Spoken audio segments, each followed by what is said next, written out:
bandeko balandi émission Kindoki politique mbote nabino mbote bonjour bonsoir ils ont dépendre la air bonjour biso partout dans le monde au bolinga ko landa Kindoki politique et pe sarabino toujours d'information à to manyo na actualité to ebisa kabino to pesa ka argument to critique kame na suka na nyonso na bosa na kolobate ke to memaka ya biso libanga oyo ezali kotonga ndaku oyo ezali bongo République démocratique du Congo ekolo na yo ekolo na ngai ozolanda ngai dans le monde na wana na pesi mbote na bande kwa diaspora o bazaka toujours fidèle na Kindoki politique boyeba que le 15 mai 2021 tozali bongo parmi l'actualité à Makache, ils allaient que verdict il y a bateau basale qui trouble jeudi passé na stade de Martin na cadre ya fin ya Ramadan nangana lo baboli mbisa bateau wana basala qui jugé lobby eleki et puis jugement na bango to procès ezala qui retransmis en direct bango basali condamné quelques personnes basali acquitté mais 29 personnes basali condamnées pour na ba trouble basala qui et baby saki ordre public et puis naïbi sabino kotozali na Kindoki politique ya moko na lelo ko débattre ba actualité et longona moko ya ba habitué azali susu ya ko présenter te kasi mosala na ngai sengi kena présenter kaka pona yo mutolandi biso mokolo ya liboso tozali na mwana mboka Anissé Loleka azali bongo coordonnateur national ya le pouvoir en marche yé a soutenaka vision un chef de l'État Mwanamboka Anissé Loleka topession mbote mbote maman Naomi le pouvoir marche peut continuer na union sacrée j'espère tozalaka bozara déjà tozo soutenir vision présidente de la République c'est-à-dire tozana kati so tozo soutenir vision présidente c'est-à-dire toi libanda lokwa tozo soutenir tozana kati union sacrée si 2023 ti mokolo oyo nzambe akoloba point pona ye panande to ko sala mais à part wani foye ba que président de la République azana na pouvoir vision na ye za malamu vision ezali état de droit ezali gratuité de l'enseignement ezali sécurité ezali sociale ezali kimia na kati ya mboka yango na le pouvoir mat toza toujours simana ye pona ko soutenir ye na oyo nyonso azoluka po ete mboka eke de liboso azali premier mandat deuxième mandat toujours soutenir vision na ye oya koya wana après ye soki ako yana ligne ya président Félix Tshisekedi te soki akoya na mission akonyokola peuple tokotelemela ye tokopesa ye ata 0,1% te akoma président na katamboka faut que que ça peut démocratie il y a bandi quelque part à resuka place moro mususu pas pas continuer à otika l'éternel te quand même ya wana biso que non président de la République président Félix aye kolongola biso na bombu na molili aye komema biso na pole c'est-à-dire aye kolakisa biso nzela ya malamu c'est-à-dire nzela ne ko komemela biso gratuité enseignement yo yebaka ngote na katamboka yo babengi lisusu nini à part gratuité état de droit sécurité vie sociale mais nous sommes là dans la constitution et elle kambasikate mais ancien régime tiaki angote na kate ya appliqué angote voilà comment je peux dire ancien régime appliqué angote eza na kate la constitution mais ancien régime ba appliqué angote mais président Félix Tshisekedi ayende ko appliquer kaka ouais eza na kate la constitution aye ko appliquer pour être non Congo qui est de liboso local a le pouvoir en marche nous voulons que le pouvoir puisse marcher dans notre pays ya wana zoluka que non pouvoir etambola na katamboko siko oya koya après ye soki akoya na makambo nyamu c'est-à-dire ata 0,1% ko zwango te na kata peuple congolais wana kutu toko bengana eka na tongo tu sais bima toza besoin soutenir na kati ya mboka na biso. Nde boloba Kabila dégage il est là 3 ans après makambo est comme compliqué hein et comme compliqué te makambo kote sous malamu kolekana Kabila place za kuna bi Kabila oui mukamuzu il faut taka ba photo Kabila avant di bona kata kinga kata tebobi mboko yo na bongisa ki angote mais n'espère que sali par na ye to ko koloba te ka sali lo te pendant 18 ans oui et loko Kabila sali asali par na ye na zo bisayo Kabila par asali makambo ya élection alongoli biso na kata nzela dictature ozomona asai par na ye alongo biso na kata ditati aye na biso na kota ba irne poto banda ko voter ozomona ayeli biso démocratie akolekaka ya kovotaka tolongoli président lokwa président Félix aza président ya liboso oyo na kata passation du pouvoir na kata mboka na biso baona président ancien président Joseph Kabila ozomona ya malamu yango wana leo so tozali na kata passation de pouvoir na kata mboka na biso eza pona na Kabila wana eza histoire ya bosana te wana kutu ata bakoko o bakufa banda 1900 et quelque wana bakoko bosana ngote ata satana ko bosana ngote Kabila place na mona ke no aza malamu yango wana ozomona siko pe place muzusu faut ko reconnaître pe mutu Kabila a organisé élection na mbongo ya libanda ya mboka te mais mbongo na biso propre aboyaki ba occidentaux bazala po ba ya ko s'impliquer na kata mboka na biso a organisé ki ba élection na mbongo na biso moko.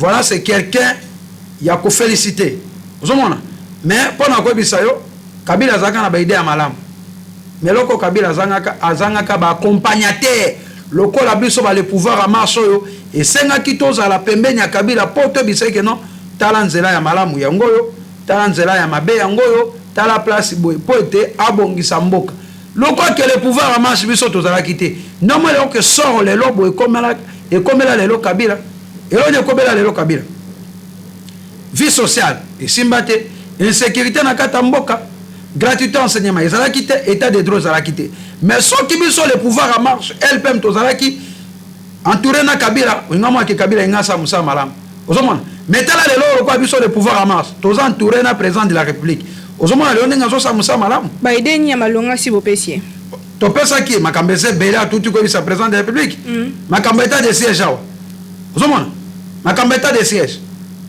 makamba gratuité enseignement makambeta de droit makamba sécurité le pouvoir à marche pesa ka toujours na président ba idée malamu po temboke ke de liboso soki lelo Kabila aka ko réussite na kata mboko yo na vie sociale na sécurité na tout que je peux dire na émergence en mboka ozomona pour le pouvoir à marche tozaka te entouré à Kabila so tozalaki ngoma ke no Kabila ngabo ngamboko mais loko tozalaka te loko pazaki mal entouré na badongolo miso baninga ete mboko ke liboso nde bane ko buba Kabila bazo buba na tongo bazo buba na midi bazo buba na pokwa mais loko siko que non le pouvoir à marche est entouré par le président Félix Tshisekedi nous sommes siko que non mboka zo ke malamu voilà c'est ça gratuité enseignement sécurité état de droit nous sommes les appoints pour le pouvoir à marche toza singa président Félix Tshisekedi toza ko biseke non place za mabe place za malamu po ete mboka ekende liboso Tulobela, toujours dans le cadre de politique à l'élo,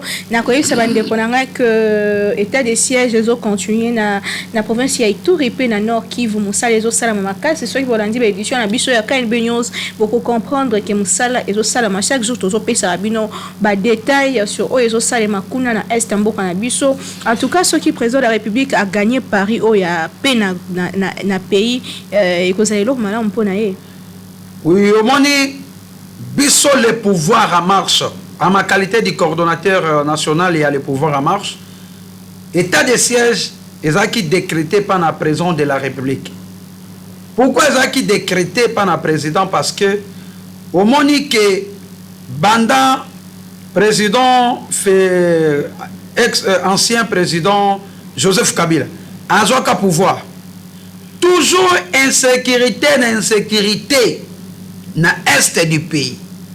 Mais le gouvernement que non, ancien président Joseph Kabila zanga ki bato abonya lokwa le pouvoir en marche bisu fait aux entourés netenga ito aider pour namboke ke liboso.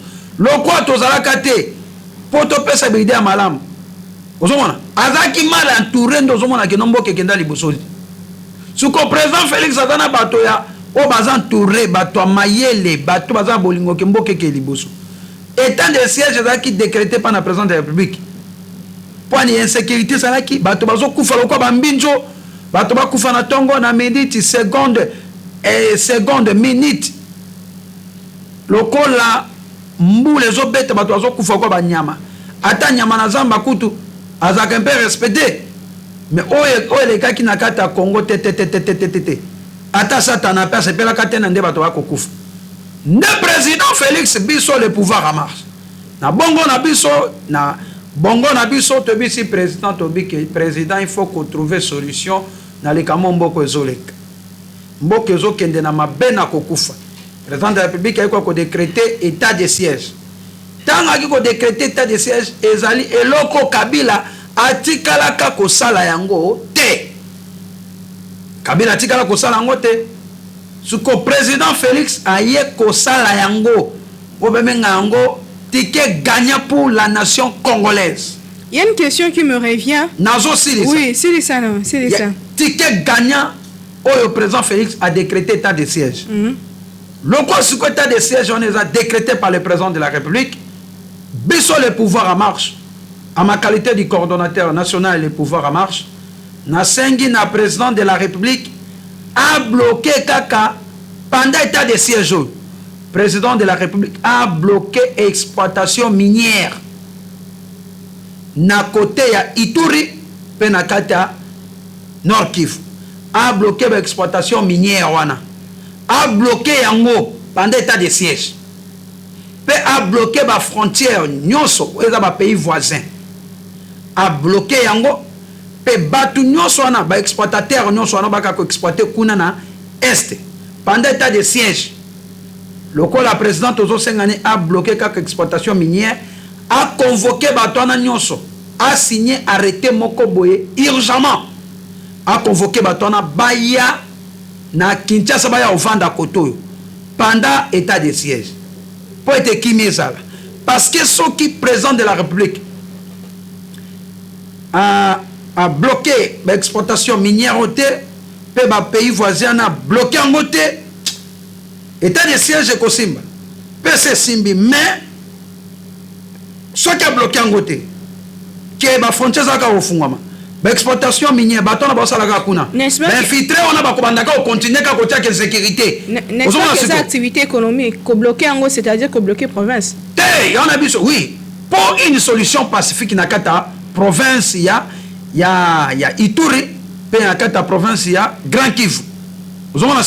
Il faut président de la République, à ma qualité de coordonnateur national, biso le pouvoir en marche, to sengi et kakakenon, pendant période de état de siège, a bloqué l'exploitation minière. Et à Kangaba frontière, nous sommes les pays voisins, eux autres ont insécurité. Et Batouano Basala Kanakata l'exploitation minière a signé arrêté Moko urgemment à Bengabango Baya, na Kinshasa Baya au Vanda Koto pendant période Oya, état de siège. On a dit que à 100%.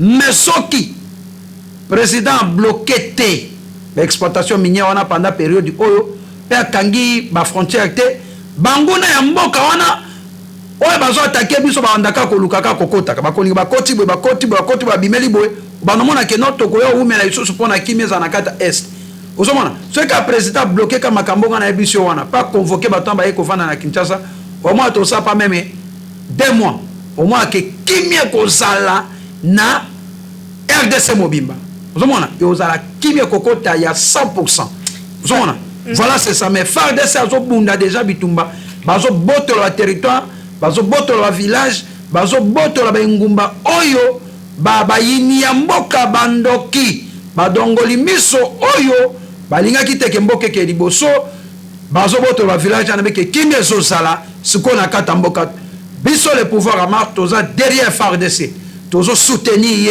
o babengaka RDC lo kamakasi biso le pouvoir à marque tozo benga FARDC et lo kamakasi moi mboka Martin Fayulu na réaction ya sala ki sima ya déclaration sima ya ko déclarer ko décréter état de siège à lobaki ke ezali amateurisme na niveau ya sommet ya l'état yo makanisi na yo ezani na déclaration na yo soki to kiele lo plus loin insécurité so za na mboka mosu to lobakani abai to ko sala tout pour insécurité za na kata mboko yo pani ni ba investir batika ko ya ko investir na kata est-ce mboko que za na moyen ko côté insécurité na mboka tanga lobaki yango bongo tango kaka mosu to lobi bongo banguna ba profiter ba kota oui ou non a déclarer pesi accès na ba banguna ozoma na regrettaka kutu ndenge muzitu na ndeko na ngai honorable Martin Fayulu ozoma na regrettaka ndenge bazo sa marche ba soutenir bandeko na biso est bazo kufa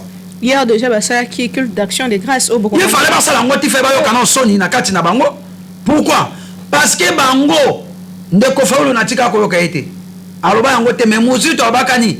Abako ba ko instaurer insécurité za na kata mboko yo po ba empêcher ba investir ba tika ko ya na kata mboka po ba ya ko investir na kata Congo. Malobana to bosa na ngote bilili ezali. Ozomona? Bilili ezali siko muzito makambazo salana. Ba que déclare ba bonde la pona bande ko la biso na est. Yakasi biso to ba joba te to ba bilela te. Ozomona? To bilela te. Alobaka yango webi yango bia bino ba journaliste boza bilili. Muzito alobaka yango. Ozomona? Alobaka sukwazo kende afflater population te. Qu'il to ba kende ko salana pona ngeza lini sans effet. Yani les sans effet. Et ça pour la bande de quoi est et ani les sans effet ndeni. Attends nzamba ko kangote parce que Muzito a déclaré ka. Bango au moins ba sambeli pour na est bino bosala ki ngote. Siko so keza bongo Muzito ya reconnaître. Alors ba que non, le président Félix Tshisekedi il fait un bon travail pour na mboka na biso ekende liboso. Le quoi a décrété état de siège yo biso nyo sotoza na simaya état de siège. Muzito le kaya ayo ba lusa malobana on a seconde to ko sa pour na Muzito. So même aloba kawana. Malobane sala déjà fait koti ça déjà banguna na kata mboka no mona que sécurité za la katile lo na kata mboka insécurité bakisama parce que Muzito alobaka lobeki no ba kosala tout point d'insécurité et ça na kata mboka lelo ba investisseur bazo ya te pourquoi pour na cause ya maloba oyo ndeko Muzito alobaka wana malobane sala fait moko makasi ozomona bakoko sa bisote Congo za bisoto zoka mawa mingi ndeko bandeko kufa meza na bato bandeko loba ono insécurité dans la Katamboka. Est-ce que vous voyez que les gens là, ce sont des Congolais?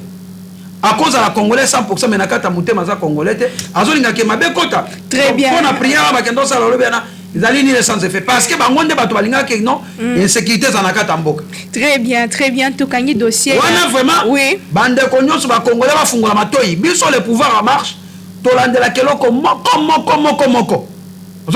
Est-ce que l'homme investisseur ba ya na Kata Congo? Ba ko investir jamais. Baye noté pourquoi parce que Muzito lobaka. Ndoma le sécurité za Katamboko. Kama lobaka na. Banguna ba profita. Ba déclaration o bazo sala na oteto soutenir bande ko na biso ba congolais. Wana ezali mascaran. Ils cherchent à se racheter. Mais évite que no bilile tikala. O ya lobaka le cause de ba fait déjà. Soka lingi que non peuple congolais endi ma prière wana na Nzambe. Andi ma prière ko bakenda ki lobby. Pona ko bonde la pona bande ko este Muzito le kana TV asenga pardon na ndenga ba ke no ba ko senga insécurité za na kata mboka pe aye ko féliciter président de la République na ndenga décréter état de siège oyo pendant période au pote fa de se bunda bitumba elonga banguna mboka soka sala yango te attends ba kolimbisa ete ezabo mondeko anissé le leka tozana na plateau to kangana no dossier état de siège to lobela likambo tali moi mouvement na parti politique ces derniers temps batu bazomi tuna ngapela mituni est-ce que tozana période de campagne tout ezani au fait tozo se rendre compte que mouvement eza mingi na ngamba ba parti politique to kende ko créer parti na mboka boy to kende na mboka boy vraiment ces derniers temps yango bilo pe bozana carte n'aura dernièrement bokitaki na nsele oto kende province bo tozonga boy IDPSP yango wana ezo continuer tozo préparer déjà campagne au loto sala musala homme politique na biso congolais azo kanisa na campagne ya mboko kanisa peuple pour lelo tozana 2021 élection soki kozaliza na 2023 mais lelo oyo bino bobandi déjà kokitaka kosololaka et puis le président de la République a ebisi bana Lubumbashi que tant on a kozonga pour na senga bino vona bino boko évaluer ngai c'est comme si c'est déjà un discours qui est en train de un discours pré-campagne toza na campagne tozo sande musala matondo mingi maman Naomi il faut na bisa peuple congolais o ba kolanda biso premièrement biso le pouvoir en marche banda président zo pouvoir ti lelo e bandika lelo te depuis 2019 totambolaka bamboka na bamboka ville na ville province na province tokendaka pour te expliquer peuple congolais vision au président zanango vision zanine to bande ko tambola biso le pouvoir en marche tokenda na Gemena na Gbadolit na Kisangani na Mbandaka na Kananga na Goma na Bandundu Totambola pourquoi? Tu expliquer peuple congolais vision à président. Pour soutenir toujours vision à président de la République qui est Félix Tshisekedi, Mwana Yankoi, Oyabanga Kaitumbate. Vision ezalaki nini? Pesa nini? Bisika sotozo tambola, oto ko panda sango malamu wana po ete peuple et soso. Vision nini? État de droit, sécurité, gratuité enseignement, vie sociale, santé, éducation, paix, émergence, tout dans la globalité na katambo cannabis. To kende te expliquer. Mais tu vas dire que tambo la bisikana pourquoi? Parce que ba côté on a ba courant ezate, ba télévision ezate. Ozomona. Place sur que on a moins de quoi qu'on maté biso le pouvoir to kende pour te expliquer na peuple congolais. Vision président qui va soutenir, va passer toujours chance. Na mandat na ye à 5 ans. Ozomona. Mais ça qui te pour na makambo ya ko préparer élection. Ole ko kitaka ko ebisa bango ba soutenir. Pourquoi pas bosser la action ou ça que bango ba adhérer mbala moko. N'est-ce pas une bonne manière de faire le chose? Yango wana maman Naomi. Oui. Ko ça la descente on a déjà zali déjà ko expliquer peuple. Apparemment 2018 bolaki, 2019 bolaki, 2020 bolaki, 2021 bozo continuer tina souka. Non non, il y a dans ce bisa. Le président de la République sont tendé ko tamba pour te expliquer vision na vis-à-vis na Oyo azanango au peuple congolais aussi.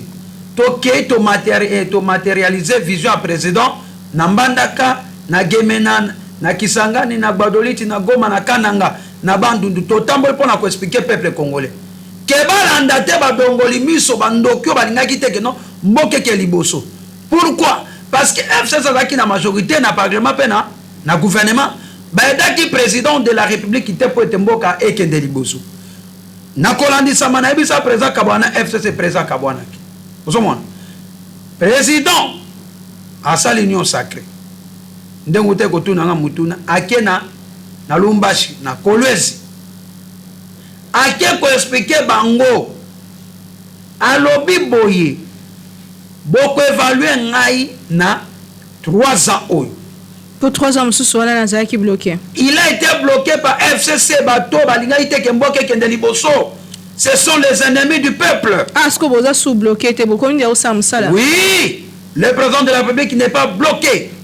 Vous avez dit Azosa Siko Moussala, président Bini, élection en 2023. Bo jugé na 3 ans en 2023, bo jugé. Na minito na zo bisa Moussala et bandi ko salema.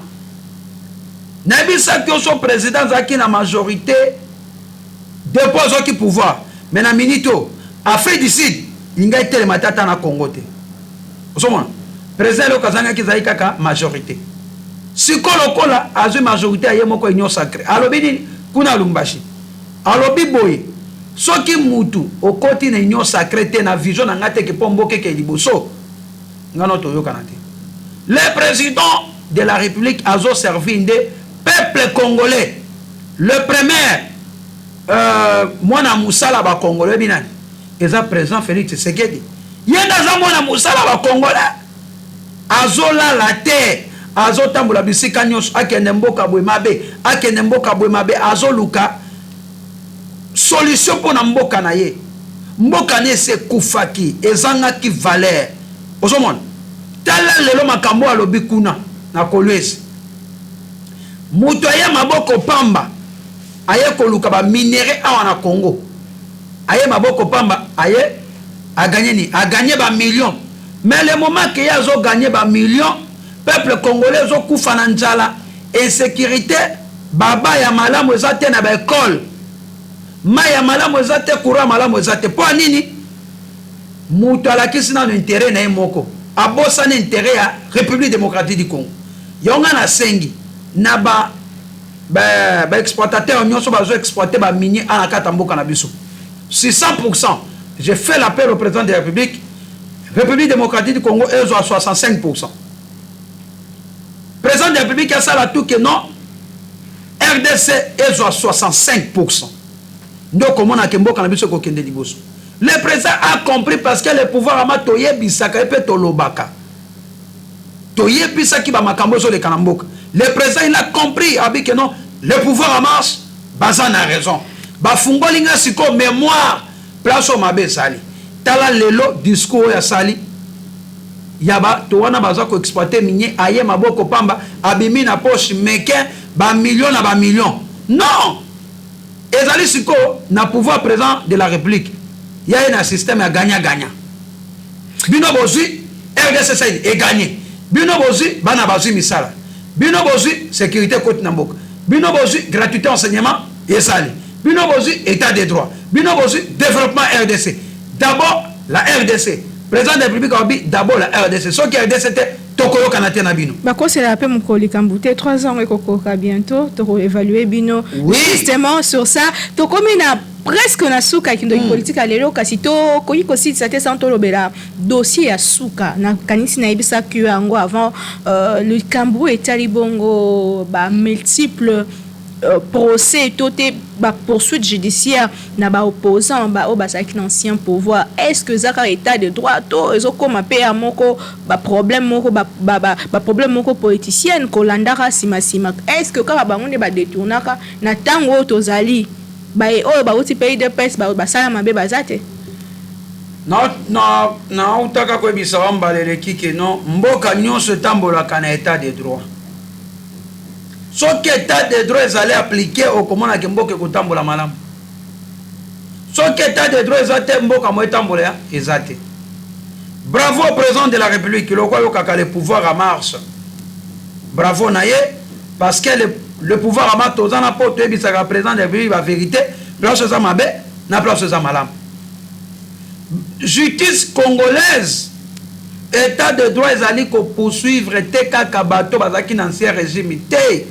Ils allaient poursuivre Moutounion sur Oyazo détourné bien, il y a l'État. Au détourné Mbongo, aux détourné bien, il y a l'État. Au détourné Musolo, au détourné Bambongo, et belé à million Bakokanga yo. Exactement, Makambo, il y a un parti politique quelconque. Non, ce n'est pas ça. N'a pas peu sur exemple, ba conseil ba président A. Bakanga bangote. Ozomon, bakanga bangwawa. Ministre ancien ministre à EPST.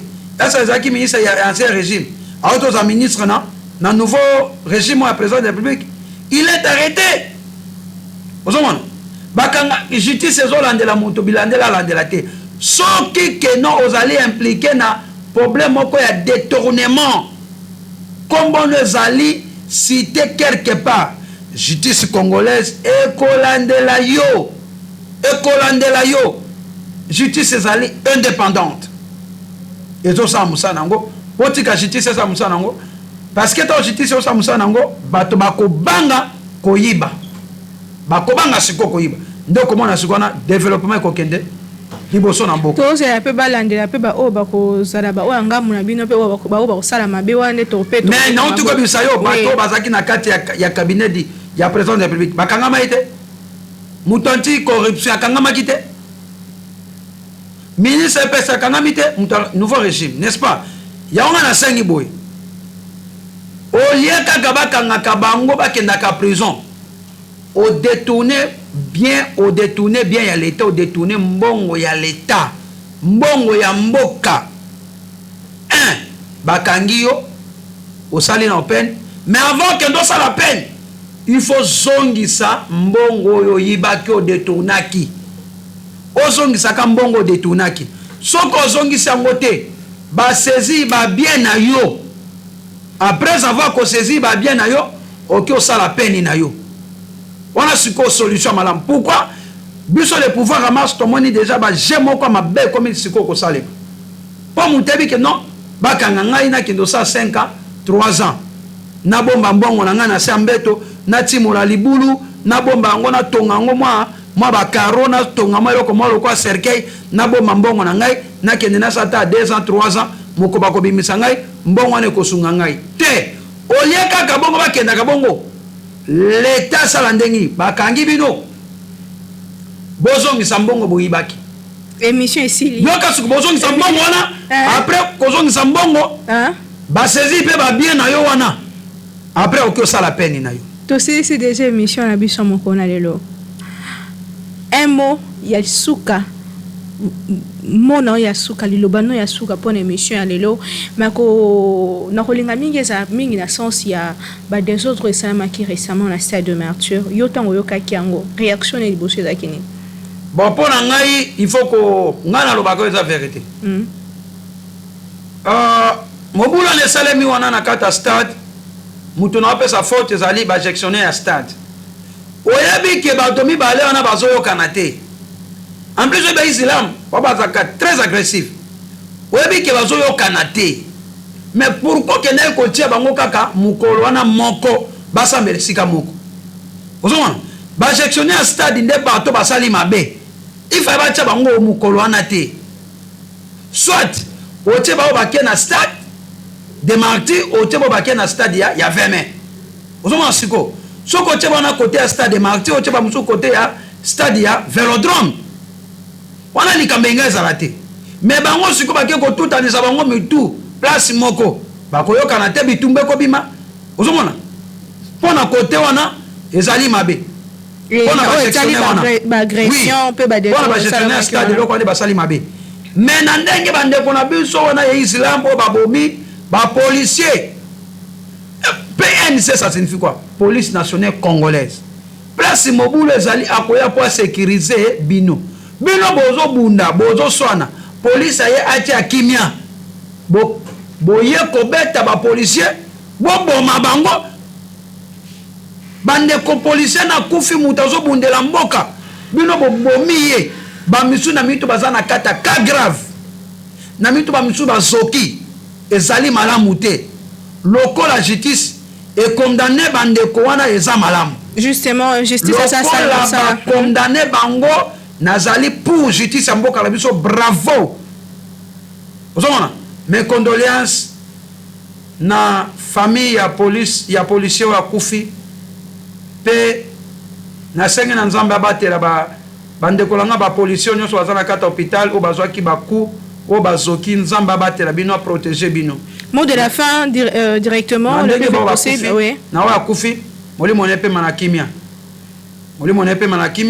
police azana pona police achaka desote police na kende ko tia kimia me bande ko na lokwa mituna bango eyaka kaka ebundisa bato ko ba mesana talo eza pays alaïque eza pays islam te uzomona pays na biso za alaïque laïque wana la kisi ke ba mangombe ezebele bango pena te biso to za ba chrétien to za ba islam te laïque la kisi te loka to za mama na obaza baloba suka no oui ezala kasina bongisa laïque la kisi ke mangomba ezebele donc islam eza na kati ba chrétien baza na kati ba kimbangiste baza na kati ba budida kongo baza na kati oui yana biso moi pays na biso ba pays ba chrétien ozomona biso za ba musulman te ozomona il faut pas respecter ka pays chrétien eza na Rome biso ba pays chrétien yo ka na biso mama na oui ba église na biso ba église de réveil biso za bato ba terroriste wana te ba esprit ba yaki na po banda ko boma ba policier na ndenge ba tumbi ba jipa ba police ya la police bravo na justice congolaise ndenge sai musana ngo mot de la fin to silisawa maloba nanga suki ezali ka ke non ba congolais nyoso tozala kana bolingo lokola mikate na kata sana nzungu moko te pimela ka moninga nzela peuple congolais to soutenir ka toujours vision à président de la République oyo aza na besoin ke mboka ekende liboso na sengi lisusu na bakino nyonso bapesa toujours confiance na Gentini Ngobila azosa musala malamu oliembongo bakoza vérité eso oli okateli na bakoza vérité Ngobila azosa musala malamu ozomona Ngobila kimbuta tikele basape bafulu ebele ozomona Ngobila ena système nini ya kini bopeto c'est-à-dire alongola kini siège des institutions alongola on a bafulu na basalite azongisa kini la belle ezaki ya kala ozomona Ngobila osa musa malamu ayena initiative malamu pena kosenga na Gentini Ngobila mbaka le gouverneur de la ville alandela ba bourgmestre na ye ba ko sa musala te ba chef de quartier bazo sa musala te ba chef de riz bazo sa musala te Gentini Ngobila za binemi na liboso bazo combattre kini bopeto na epoke liboso te za ba bourgmestre na o anome bango ozomona ba bourgmestre na ye lokola lakaki ke non kini label ezala ndenge ezalaki na ba 1970 60 eza malamu bravo pozo luka siège des institutions za malamu mais bato bazokota na vision na ye te oyo nazwebisa o lelo ezali siège des institutions bato bazokota na vision na ye te ezali babourgmestre ne oyo anomaki esobiki apesa babourgmestre ba $10,000 mais basala mosala moko te nasengi na ye moko ngobila alandela bagouverneur na ye peuple congolais tosoutenir kaka vision ya président de la république biso tozosoutenir motu nyonso oyo azosoutenir vision ya président de la république soki nalobeli likambo ya gouverneur Gentini Ngobila parce que azana toujours na vision ya président de la république peuple congolais tosoutenir kaka vision ya président de la république po ete mboka ekende liboso le pouvoir en marche c'est la force du pays tosoutenir ka vision ya président po ete mboka ekende liboso ezalaki bongo ndeko Anissé Loleka oyo azali bongo coordonnateur national ya le pouvoir en marche ya mesana koswanisanga na plateau na yebite so na ozomona loko bato bazotelemela état de siège bazali bandoki numéro 1 ya mboka oyo parce que bazocombattre état de droit bazocombattre état de siège te mais bazocombattre nde sikoyo mboka na biso mpe tolinga te mutu nyonso akotelemela président Félix Tshisekedi ayeba akokuta na le pouvoir en marche na nzela na ye émission esili ocomprendre que tozalaki na Anissé Loleka nde nalobaki azali coordonnateur national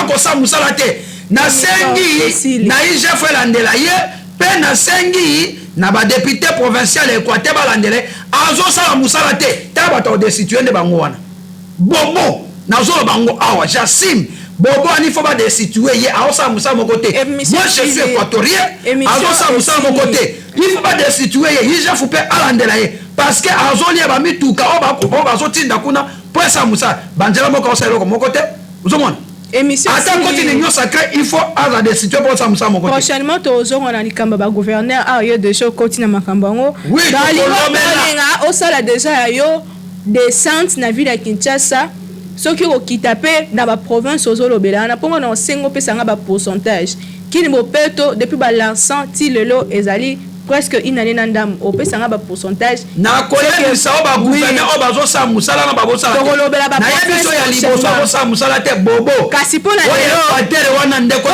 na kokotela ete so sa musala te monsieur Esili kwa Anissé il faut longwa jieza mosiki faut ba destituer je fais l'appel au député provincial d'Équateur ba destituer IGF alandela pepo bobo asai musala moko te kuna ba bien muso à l'état confisquer ngo bato bazolela kuna ebele émission na ngai lelo esili matondo mingi merci na ndenge yandoni na mituna na biso ngana bino tozwi rendez-vous lobi pour na édition mosusu toujours na ndenge tosala bino mosala kitoko bo comprendre que kindoki politique ezana ngo na conquérant te to na ndenge na biso tosala mosala na loba toujours kimieza na mabota na bino tokutani lobi to bannir ignorance pe to linga mboka na biso